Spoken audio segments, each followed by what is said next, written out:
السلام علیکم ورحمۃ اللہ وبرکاتہ۔ اللہ تعالیٰ کی ذات سے امید ہے کہ آپ خیریت سے ہوں گے۔ آج ہم ماہ رجب کی مبارک گھڑیوں میں ایک مبارک ہستی کا ذکر سننے کے لیے جمع ہوئے ہیں، کیونکہ اللہ کے نیک بندوں کا ذکر جہاں ہوتا ہے وہاں اللہ کی رحمتوں کا نزول ہوتا ہے۔ اور جس ہستی کا آج ہم ذکر کرنے آئے ہیں وہ ہے اہل بیت اطہار کے ایک روشن چراغ حضرت سیدنا امام جعفر صادق رحمۃ اللہ تعالی علیہ۔ تو انشاءاللہ آپ کی سیرت کے چند پہلو انشاءاللہ آج ہم سنیں گے۔ آپ کے اصالہ ثواب کے لیے نظر و نیاز کا بھی اس مبارک مہینے میں اہتمام ہوتا ہے، تو ہمیں اس کو کس انداز سے کرنا چاہیے، اس میں کیا غلطیاں ہیں جو نہیں کرنی چاہیے، تو اس حوالے سے انشاءاللہ بہت ہی اہم معلومات ہے۔ آپ پوری ویڈیو ہماری اول تا آخر ضرور دیکھیے گا، اور جو پہلی بار ہماری اس ویڈیو کو دیکھ رہے ہیں ان سے گزارش ہے کہ وہ ہمارے چینل کو ضرور سبسکرائب کیجیے گا، بیل آئیکن کو پریس کیجیے گا، تاکہ ہر آنے والی اچھی ویڈیو آپ کے پاس بصورت نوٹیفیکیشن آسانی سے پہنچ سکے۔ آئیے بڑھتے ہیں اپنے اس موضوع کی طرف۔ امام جعفر صادق رحمۃ اللہ تعالی علیہ آپ امام حسین رضی اللہ تعالیٰ عنہ کے پڑ پوتے ہیں، یعنی امام علی مقام امام حسین رضی اللہ تعالیٰ عنہ کے پوتے کے آپ بیٹے ہیں۔ آپ عظیم تابعی بزرگ ہیں، اور تابعی اسے کہا جاتا ہے، اس خوش نصیب کو کہا جاتا ہے کہ جس نے کسی صحابی رسول رضی اللہ تعالیٰ عنہ کی زیارت کی ہو۔ امام جعفر صادق رحمۃ اللہ تعالی علیہ آپ کی ولادت مبارکہ 17 ربیع الاول 80 یا 83 ہجری پیر شریف کے دن مدینہ پاک میں ہوئی۔ آپ رحمۃ اللہ تعالی علیہ کی کنیت ابو عبداللہ اور ابو اسماعیل، جبکہ آپ کے جو لقب ہیں اس میں صادق، فاضل اور طاہر، یہ آپ کے لقب مشہور ہیں۔ آپ رحمۃ اللہ تعالی علیہ کو سچ بولنے کی وجہ سے صادق کہا جاتا ہے، اور یعنی آپ اس میں بامسمہ تھے، یعنی جیسا لقب تھا، جیسے آپ کو صادق کہا جاتا تھا سچا، تو آپ حقیقت میں بھی ایسے ہی تھے کہ آپ سچائی پر گامزن تھے۔ آپ رحمۃ اللہ تعالی علیہ والدہ ماجدہ کی طرف سے آپ صدیقی ہیں، اور والد کی طرف سے آپ سید کہلاتے ہیں۔ یعنی اگر آپ کے شجرہ نسب کو دیکھا جائے تو والدہ کی طرف سے جو آپ کا شجرہ ہے وہ بھی بڑا مبارک ہے، اور وہ شجرہ ایسے بنتا ہے کہ آپ کی والدہ کا نام حضرت بی بی ام فروہ رضی اللہ تعالیٰ عنہ ہے، جو کہ حضرت قاسم رضی اللہ تعالیٰ عنہ کی بیٹی ہیں، اور حضرت قاسم یہ محمد رضی اللہ تعالیٰ عنہ کے، اور محمد رضی اللہ تعالیٰ عنہ جو ہے وہ حضرت سیدنا ابو بکر صدیق جو مسلمانوں کے پہلے خلیفہ ہیں، آپ رضی اللہ تعالیٰ عنہ کی شہزادے ہیں۔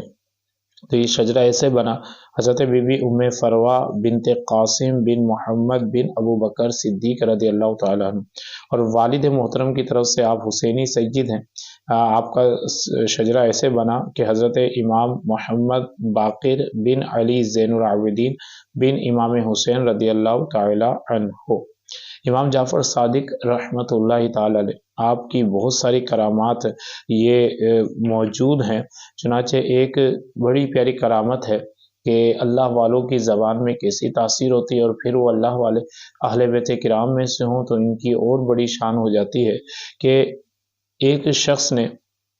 حضرت امام جعفر صادق رحمۃ اللہ تعالی علیہ کی خدمت میں حاضر ہوا،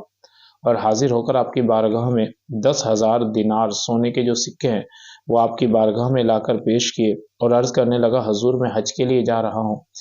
آپ میرے لیے کوئی گھر خرید دیجئے گا تاکہ میں واپس آ کر اپنے اہل و عیال کو اس گھر کے اندر ٹھہرا سکوں۔ جب اس شخص نے حج کر لیا اور واپسی پر وہ شخص آپ رحمۃ اللہ تعالی علیہ کے پاس آیا،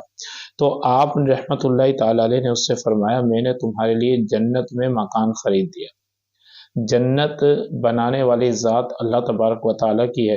لیکن اللہ تبارک و تعالیٰ اپنے محبوب علیہ الصلوۃ والسلام کے صدقے اپنے پیاروں کو اس کا مختار بھی بناتا ہے۔ تو امام جعفر صادق رحمۃ اللہ تعالیٰ علیہ نے فرمایا کہ میں نے تمہارے لیے جنت میں گھر خرید لیا، جس کی پہلی حد حضور علیہ السلام پر، دوسری حضرت سیدنا مولا علی رضی اللہ تعالیٰ عنہ پر، تیسری حد امام حسن مجتبیٰ رضی اللہ تعالیٰ عنہ پر، چوتھی حد امام حسین رضی اللہ تعالیٰ عنہ پر ختم ہوتی ہے۔ اور یہ لو میں نے تحریر بھی لکھ دی، یعنی آپ نے ایک پرچے پر اس چیز کو لکھ کر بھی آپ نے اسے عطا فرما دیا۔ یہ خوشخبری سن کر وہ شخص بہت خوش ہوا، یعنی وہ عقیدت والا تھا،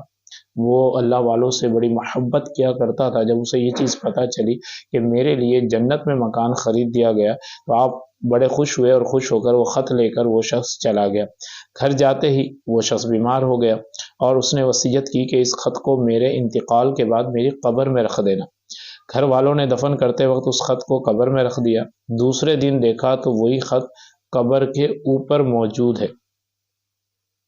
وہی خط قبر کے اوپر موجود تھا، اور اس کے پیچھے لکھا تھا کہ امام جعفر صادق نے جو وعدہ کیا تھا وہ پورا ہو گیا، یعنی اسے جنت میں مکان علی شان مل گیا ہے۔ یہ شان ہے اہل بیت کرام علیہم الرضوان کی۔ اللہ تعالیٰ ان کے صدقے میں ہم سب پر اپنا خاص فضل و کرم نازل فرمائے، اور حقیقت یہی ہے کہ تمام صحابہ کرام کی اور تمام اہل بیت کرام کی محبت ہی ایمان کا تقاضا ہے۔ دونوں میں سے کسی ایک کی محبت میں اگر کمی ہوگی تو ایسی صورت میں بندہ ایمان سے ہاتھ دھو بیٹھتا ہے۔ اسی لیے اعلیٰ حضرت امام اہل سنت امام احمد رضا خان رحمۃ اللہ تعالی علیہ، آپ نے اپنے اشعار کے اندر بھی عقائد اور نظریات کا اظہار فرمایا ہے۔ آپ نے فرمایا ہے کہ اہل سنت کا ہے بیڑا پار، اصحاب حضور نجم ہے اور ناؤ ہے اطرت رسول اللہ کی۔ تو اس لیے ہمیں تمام صحابہ اور تمام اہل بیت کرام کی محبت کو اپنے دل کے اندر بسانا ہے۔ آئیے بڑھتے ہیں آگے رجب کے کنڈوں کے حوالے سے، کہ ماہ رجب میں کنڈے کیے جاتے ہیں، لیکن ان کنڈوں کی اصل کیا ہے اور اس میں کیا غلطیاں ہوتی ہیں، اور یہ کب کرنے چاہیے، کون سی تاریخ کو کرنی چاہیے۔ ہمارے یہاں پاکستان اور ہندوستان کے اندر بالخصوص اس کا بہت اہتمام بھی کیا جاتا ہے۔ اصل میں کنڈے یہ جو 22 رجب المرجب کو مشہور ہو چکے ہیں، تو اصل اس کی یہ ہے کہ ایصال ثواب،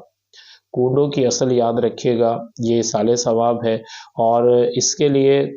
یہ اگر ذہن بنتا ہے کہ اسی تاریخ کو کریں گے تو یہ قبول ہوں گے، تو یہ سوچ بھی غلط ہوتی ہے۔ آپ پورا سال جس تاریخ کو چاہیں، جب چاہیں، جو بھی ایصال ثواب کرنا چاہیں، جس کو کرنا چاہیں، اہل سنت کے نزدیک یہ بالکل جائز ہے اور یہ حق ہے۔ یہ مسئلہ ذہن میں رکھیے گا، اور دن اور تاریخ جو مخصوص کر کے ہم یہ کام کرتے ہیں، مثلا امام جعفر صادق رحمۃ اللہ تعالی علیہ کی نیاز آتی ہے، حضور علیہ الصلوۃ والسلام کی بارگاہ میں ایصال ثواب کی جو سلسلہ ہوا کرتا ہے، یا بزرگان دین کے جو ایام منائے جاتے ہیں، اس میں جو دن مخصوص کیا جاتا ہے وہ صرف اس لیے تاکہ ان کے ایام بھی یاد رہیں، اور اس میں ایصال ثواب کرنا بھی آسان ہو جاتا ہے کہ اس میں جمع بھی ہو جاتے ہیں، جمع ہو کر ایصال ثواب کا سلسلہ بھی بآسانی ہو جاتا ہے۔ لیکن اگر کوئی یہ ذہن بنا لیتا ہے کہ اسی تاریخ میں ایصال ثواب ان کو ہوگا، اس کے علاوہ نہیں ہوگا، تو یہ سوچ بہرحال غلط ہے، اور اہل سنت کے نزدیک ایسی سوچ نہیں رکھی جاتی۔ رجب کے کنڈے یہ 22 تاریخ کو جو مشہور ہو چکے ہیں، اس کی جو اصل تاریخ ہے، کیونکہ یہ ایصال ثواب ہے امام جعفر صادق رحمۃ اللہ تعالی علیہ کو، اور آپ کی جو تاریخ وصال ہے وہ ہے 15 رجب المرجب۔ بہار شریعت میں اسی انداز سے لکھا ہے کہ اس تاریخ کو جو لوگ جو کہانیاں پڑھتے ہیں، جو کنڈوں کی نیاز دلاتے ہیں، ایک کہانی پڑھی جاتی ہے جسے داستان عجیب کہتے ہیں، تو بہار شریعت میں یہ بات لکھی ہے کہ اس کہانی کو نہیں پڑھنا چاہیے، یہ صرف کہانی ہے، من گھڑت واقعہ ہے، اس کی حقیقت کچھ نہیں۔ اس کی جگہ آپ یاسین شریف پڑھ لیں، قرآن پاک کی تلاوت کر لیں، کچھ سپارے پڑھ لیں، اور پھر اس کو ایصال ثواب کر دیجئے کہ قرآن پڑھنے پر نیکیاں ملتی ہیں، جبکہ من گھڑت کہانیاں پڑھنے پر کوئی نیکی نہیں ملتی۔ اگر عقیدہ بنے گا تو معاملہ خراب ہو سکتا ہے، تو لہٰذا اس سے بچنا ہے۔ اچھا، دوسری بات یہ ہے کہ ایصال ثواب میں کھیر پوری ہی ہونا یہ ضروری نہیں ہوتا۔ اگر آپ کنڈوں کی جگہ، مطلب کنڈوں سے مراد ایک نظر و نیاز کا سلسلہ ہے، اس کا نام کنڈے رکھ دیا گیا، اگر کوئی اس کی جگہ پر کوئی ٹکیا بناتا ہے، یا اس کی جگہ پر کوئی بریانی بنا کر تقسیم کر دیتا ہے، یا کوئی اور چیز حلال طیب پاک چیز ہے جسے کھایا جاتا ہے، اسے اگر کوئی آگے ایصال ثواب کر دیتا ہے اور اس پر نیت یہ کر لیتا ہے کہ یہ امام جعفر صادق رحمۃ اللہ تعالی علیہ کی بارگاہ میں اس کو اشار کرتا ہوں، تو یہ صورت بھی بالکل جائز ہے۔ تو یہ، اور دوسرا یہ کہ جہاں کھیر پوریوں کا سلسلہ ہے تو وہاں اگر یہ ذہن بنا لیا جائے کہ جہاں یہ بنی ہے وہیں بیٹھ کر کھانا ہے، جس برتن میں بنی ہے انہی مٹی کے برتنوں میں کھانا ہے، تو یہ بھی سراسر غلط بات ہے۔ آپ کھیر پوری اسی جگہ بھی کھا سکتے ہیں، اس کے علاوہ دوسری جگہ بھی اس کو لے کر جا سکتے ہیں۔ عورتوں نے بنایا ہے تو مرد بھی کھا سکتے ہیں، مرد نے بنایا تو عورتیں بھی کھا سکتی ہیں، اس میں کسی قسم کی کوئی ایسی پابندی نہیں ہے۔ شرط یہ ہے کہ وہ حلال مال سے بنائی گئی ہو، اور پھر اس کو آگے اچھی نیت سے اس کو کھلایا جائے گا، تو انشاءاللہ عز و جل اس کی برکتیں نصیب ہوں گی۔ اللہ تعالی ہمیں شیطانی وسوسوں سے بچتے ہوئے صحیح طریقے کے ساتھ بزرگان دین کی نظر و نیاز کا سلسلہ کرتے رہنے کی توفیق عطا فرمائے۔ ایک بار پھر سن لیجئے کہ امام جعفر صادق رحمۃ اللہ تعالی علیہ کی جو نیاز کی جو اصل تاریخ ہے وہ 15 رجب المرجب ہے۔ اگر کوئی 15 کو کرتا ہے، 20 کو کرتا ہے، یا 22 کو کرتا ہے، یا 25 کو کرتا ہے، یا شعبان میں اگر وہ کرتا ہے، یا کسی بھی مہینے میں کرتا ہے، تب بھی بہرحال شرعی طور پر اس کے لیے جائز ہے، لیکن اصل اگر ذہن میں رکھنی ہے تو تاریخ وہ 15 رجب المرجب امام جعفر صادق رحمۃ اللہ تعالی علیہ کی نیاز کی اصل تاریخ ہے۔ اللہ تعالیٰ ہم سب پر اپنا خاص فضل و کرم نازل فرمائے۔